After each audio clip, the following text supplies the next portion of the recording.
চাঁদার দাবিতে কালীগঞ্জে একই পরিবারের ৩ নারীসহ ৭ জনকে পিটিয়ে ও কুপিয়ে জখম।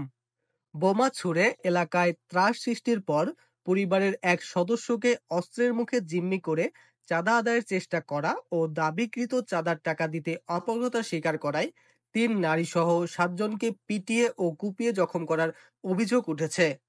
শুক্রবার ২৫ এপ্রিল রাত ৯:৩০টার দিকে সাতক্ষীরার কালীগঞ্জ উপজেলার রামনগর গ্রামে এ ঘটনা ঘটে।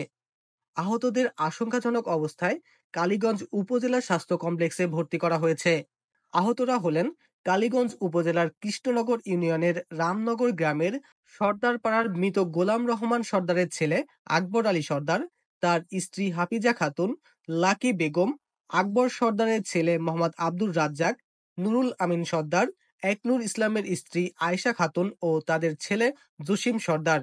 নাম প্রকাশে অনিচ্ছুক কালীগঞ্জ উপজেলার কৃষ্ণনগর ইউনিয়নের রামনগর গ্রামের কয়েকজন বাংলাদেশ মেইলকে জানান, গত বছরের ৫ই আগস্ট শেখ হাসিনা সরকারের পতনের পর শঙ্করপুর গ্রামের সন্ত্রাসী ইয়ার আলী তরফদার, বাহার আলী তরফদার, রেজাউল ইসলাম, রামনগর গ্রামের জামাত আলী সর্দারের ছেলে সিরাজুল ইসলামের নেতৃত্বে ১৪ থেকে ১৫ জনের একটি সন্ত্রাসী বাহিনীর সদস্যরা কৃষ্ণনগর, বিষ্ণুপুর সহ উপজেলা জুড়ে শিক্ষক, চাকরিজীবী, ব্যবসায়ী সহ সাধারণ মানুষের কাছে চাঁদা দাবি শুরু করে। অনেকে চাঁদা দিতে না পেরে বাড়ি থেকে অন্যত্র চলে গেছেন। বর্তমানে ওই চক্রটি এলাকার ত্রাসের রাজত্ব কায়েম করছে। তাদের ব্যবহৃত বোমা ও পিস্তলের মুখে কেউই মুখ খুলতে সাহস করেন না। তবে দেবহাটার জগন্নাথপুর গ্রামের বীর মুক্তিযোদ্ধা সুভাষ ঘোষ ও সাতক্ষীরা সদর থানার ঝাউডাঙ্গা ইউনিয়নের যোগরাজপুর গ্রামের অবসরপ্রাপ্ত প্রাণী সম্পদ কর্মকর্তা মোস্তফা আবুল কালামের বাড়িতে ডাকাতি সহ প্রত্যেকে কমপক্ষে ২ ডজন মামলার আসামি হিসেবে কারাগারে রয়েছেন। এরপরও কৃষ্ণনগরের সাধারণ মানুষ ওই সন্ত্রাসী বাহিনীর সদস্য শহর আলী তরফদার, জোহর আলী তরফদার, সিরাজুল ইসলামের কাছে জিম্মি হয়ে পড়েছে। তারা এতই সাহসী যে প্রকাশ্যে পিস্তল ও বোমা নিয়ে ঘুরলেও পুলিশ তাদের বিরুদ্ধে অবস্থান নিতে সাহস পায় না। কালীগঞ্জ হাসপাতালে চিকিৎসাধীন কালীগঞ্জ উপজেলার রামনগর সর্দারপাড়ার আকবর সর্দারের ছেলে আব্দুর রাজ্জাক বাংলাদেশ মেইলকে জানান, রাজুলের নেতৃত্বে জায়গা জমি নিয়ে গোলমাল চলছিল। ওই উরির উপর ভিত্তি করে আমার চাচাতো ভাই আব্দুর রাজ্জাক, গোলাম রব্বানি, সবুজ, তারপর ওই আমার ওই গোলাম রব্বানির আর ২ ছেলে আছে, এনারাই ওনাদের সাথে সহযোগিতা করে বাইরের থেকে ওই ভাড়াচ্ছি লোক এনে এই মাইদের করছে। এটা ছুটি দিল, দেওয়ার পরে ওনারা এসে আবার সেই ঘেরা উঠেই দিয়ে আম ছিল, গোবিন্দভোগ আম, সেই আমগুলো সব বাড়ি নিয়ে গেছে ১০-১৫ নিয়ে যাওয়ার পরে তারপরে এনারা ৪-৫ জন যাই ওখানে সোনাবাজা করতে গিয়ে তোরা আম পাড়লি কেন, বলছি যে আমরা ৩০-৪০ হাজার টাকা আরও দিতে হবে ঘেরা তোলার করবে।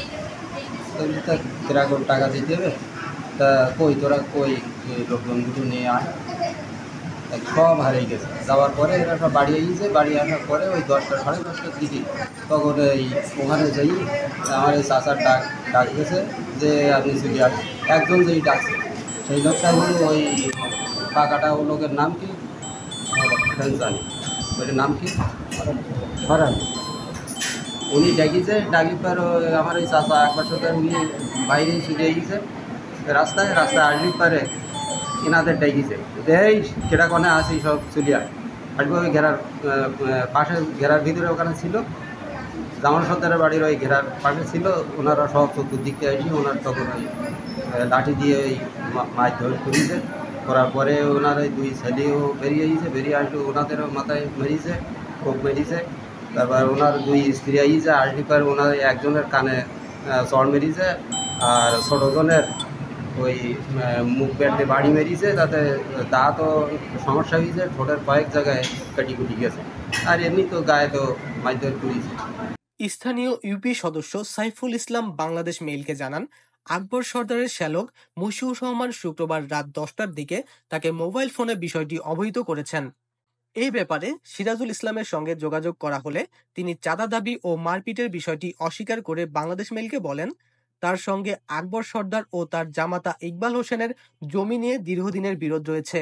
২০ এপ্রিল তারা জমি বুঝে নিয়ে ঘেরা দিয়ে দখলে নেওয়ায় এ ধরনের ঘটনা সাজানো হয়েছে।